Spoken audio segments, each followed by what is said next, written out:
December 8వ తారీఖు మన దేశ డిఫెన్స్ మంత్రి రాజ్నాథ్ సింగ్ గారు ఈయన రష్యా వెళ్ళారు. ఇంకా చెప్పాలి అంటే రష్యా కాదండి, రష్యా వాళ్ళ ఒక భూభాగం కాలినిన్గ్రాడ్ అని అంటారు.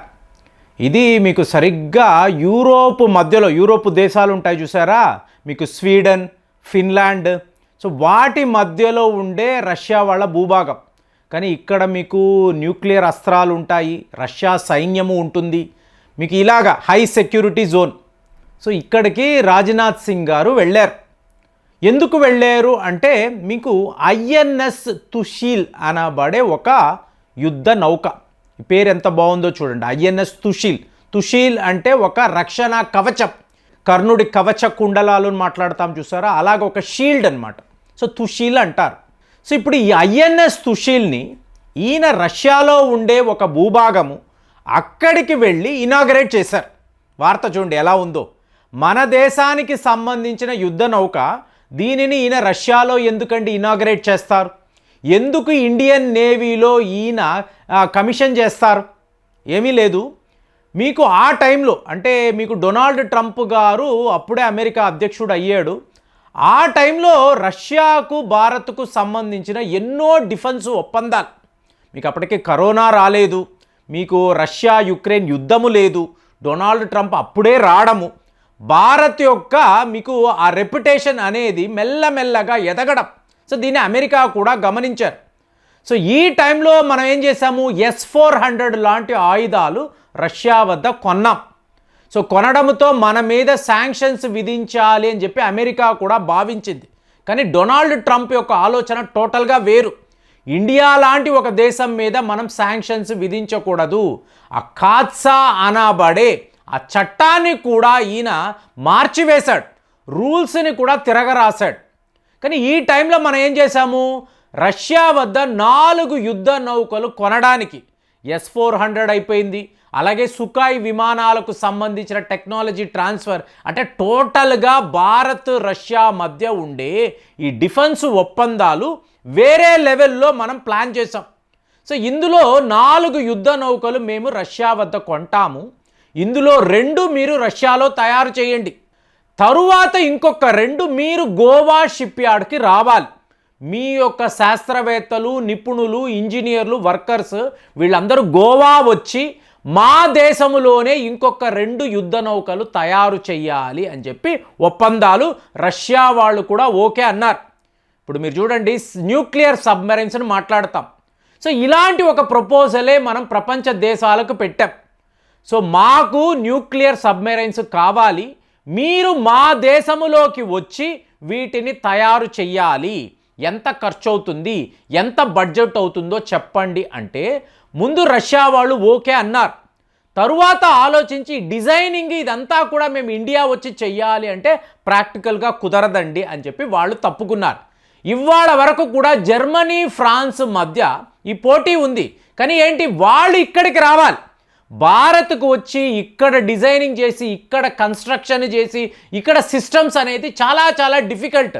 సబ్మెరైన్ కదా, సముద్రము అడుగున మీకు ప్రయాణించే యుద్ధ నౌక, కాబట్టి ఇది అంత ఈజీ కాదు. కాబట్టి ఇవాళ కూడా ఈ కాంట్రవర్సీ అంటే ఎవరికి ఇవ్వాలి, ఫ్రాన్స్కి ఇవ్వాలా, జర్మనీకి ఇవ్వాలా, మళ్ళీ మన దేశంలోనే ఈ టెక్నాలజీతో మనము కూడా యుద్ధ నౌకలు నిర్మిస్తున్నాం కదా. ఇప్పుడు మిత్రులు చాలామంది ఇదే అడుగుతున్నారు, శివాలిక్ రేంజ్ ఉంది కదండి, శివాలిక్ రేంజ్ యుద్ధ నౌకలు అనేవి భారత్లోనే తయారవుతాయి. అలాంటిది రష్యా వద్ద మనము ఎందుకు ఇలాగ 2 యుద్ధ నౌకలను, 2 ఏంటి అక్కడ తయారు చేయాలి? ఇప్పుడు రాజ్నాథ్ సింగ్ గారు ఎందుకండి మీకు రష్యా దాకా, అంటే రష్యా ప్రాంతానికి ఎందుకు వెళ్ళారు, కాలినిన్గ్రాడ్ దాకా ఎందుకు వెళ్ళారు? మీకు అక్కడ ఐఎన్ఎస్ తుషాల్ని ఇనాగరేట్ చేయడానికి, అంటే అక్కడే తయారైంది కాబట్టి. ఇక్కడ చాలా చాలా విచిత్రమైన విషయం ఏంటంటే, ఈ యుద్ధ నౌకకు సంబంధించిన ఇంజిన్ ఉంటుంది చూసారా, ఈ టర్బైన్ ఇంజిన్ అంటారు. ఈ టర్బైన్ ఇంజిన్ అనేది ఎప్పుడు కూడా యుక్రెయిన్లోనే తయారవుతూ ఉంటుంది. అంటే ఒకప్పుడు USSR ఉండేది కదా, ఆ యుఎస్ఎస్ఆర్ ఉన్నప్పుడు మీకు ఎక్కువ, అంటే యుక్రెయిన్ అనేది చాలా పెద్ద దేశము కదండి. సో అక్కడే మీకు అణువస్త్రాలకు సంబంధించిన మీకు ఎన్నో పరిశోధనలు, ఇలాగ పెద్ద పెద్ద ఓడలను నిర్మించాలంటే వాటికి కావలసిన ఇంజిన్లు ఇవన్నీ కూడా సోవియట్ యూనియన్ యుక్రెయిన్లో తయారు చేసేవారు. సో ఇవాళ విడిపోయారు కదా, అయినా కూడా ఇంజిన్లు కావాలి అంటే యుక్రెయిన్నే ఆశ్రయించాలి. మీకు 2022కు ముందు ఈ గొడవలు లేవు కదా, కాబట్టి రష్యా ఇంజిన్లు కూడా యుక్రెయిన్లోనే తయారయ్యేవి. కాబట్టి ఇవాళ ఏమైంది, యుక్రెయిన్ వాళ్ళు ఏమంటున్నారు, మేము రష్యాకు ఇలాంటి ఇంజిన్లు ఇవ్వము, ఏం జరిగినా కూడా మీ యుద్ధ నౌకకు మేమెందుకంటే ఇంజిన్లు తయారు చేసి ఇవ్వాలి, నో అని చెప్పేశారు. దాంతో రష్యా వాళ్ళు ఏం చేశారు, మళ్ళీ మన దగ్గరికి వచ్చారు. మేము ఒప్పుకున్నామండి, 2018లో ఒప్పుకున్నాం, కానీ ఇవాళ యుక్రెయిన్ వాళ్ళు మాకు ఇంజిన్లు ఇవ్వము అంటున్నారు. మరి అంతంత పెద్ద ఫ్యాక్టరీలు, ఇండస్ట్రీస్ అక్కడే ఉన్నప్పుడు మేము ఏం చెయ్యాలి అని రష్యా వాళ్ళు అడిగితే, మనము యుక్రెయిన్ ప్రభుత్వంతో, జెలెన్స్కీతో మాట్లాడాం. బాబు, ఇది రష్యాకు యుక్రెయిన్కి మధ్య యుద్ధం అవ్వచ్చు, కానీ అక్కడ తయారవుతున్న ఓడలు మాకోసరం, మరి నువ్వు ఇంజిన్లు ఇవ్వాలి కదా, నీకు డబ్బు అవసరము కదా అంటే యుక్రెయిన్ వాళ్ళు ఒప్పుకొని, చూడండి, రష్యా అడిగితే నో అన్నారు, భారత్ అడిగితే ఎస్ అన్నారు.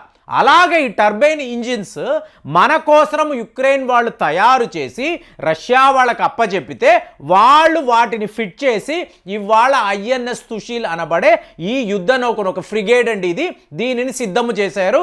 దీనిని ఇనాగరేట్ చేయడానికే రాజ్నాథ్ సింగ్ గారు లెనిన్గ్రాడ్కి వెళ్ళారు. సో అక్కడ నుంచి మీరు చూసారనుకోండి, ఈయన మాస్కో వెళతారు. ఇక్కడ ఎంత ఒక విచిత్రమైన విషయం అంటే, ఈ సంవత్సరంలో అజిత్ దోవెల్ గారు ఆల్మోస్ట్ 3 times రష్యా వెళ్ళారు. మోదీ గారు అయితే 2 times. ఒక దేశ ప్రధానమంత్రి రష్యా దాకా వెళ్ళడము అంటే మీకు ఏంటి, ప్రపంచమంతా వ్యతిరేకించే ఒక దేశము, ఆ దేశము కోసం 2 times మోదీ గారు వెళ్ళారు. జైశంకర్ గారు కూడా 2-3 సార్లు రష్యా వెళ్ళడం. సో ఇది ఎంత ధైర్యం ఉండాలో చూడండి. ఇవాళ రాజ్నాథ్ సింగ్ గారు కూడా అక్కడికి వెళ్ళి వాళ్ళ దేశములోనే మన దేశానికి సంబంధించిన ఒక యుద్ధ నౌకను వీళ్ళు ఇనాగరేట్ చేయడము. నెక్స్ట్ ఇయర్ మేము ఇంకొక, అంటే ఆల్మోస్ట్ డిసెంబర్ అయిపోయింది కదా, 2025లో మీకు యుద్ధాలన్నీ కూడా ఆగిపోతాయి, ఈ టైంలో ఇంకొక ఫ్రిగేడ్ ఇవ్వాలి కదా, సో దానిని కూడా మేము సిద్ధము చేసి మీకు ఇచ్చేస్తాము అని చెప్పి రష్యా వాళ్ళు ప్రామిస్ చేయడం. ఆల్రెడీ చాలా లేట్ అయింది, కానీ వాళ్ళు కరోనా అన్నారు, తరువాత యుక్రెయిన్ యుద్ధము అన్నారు.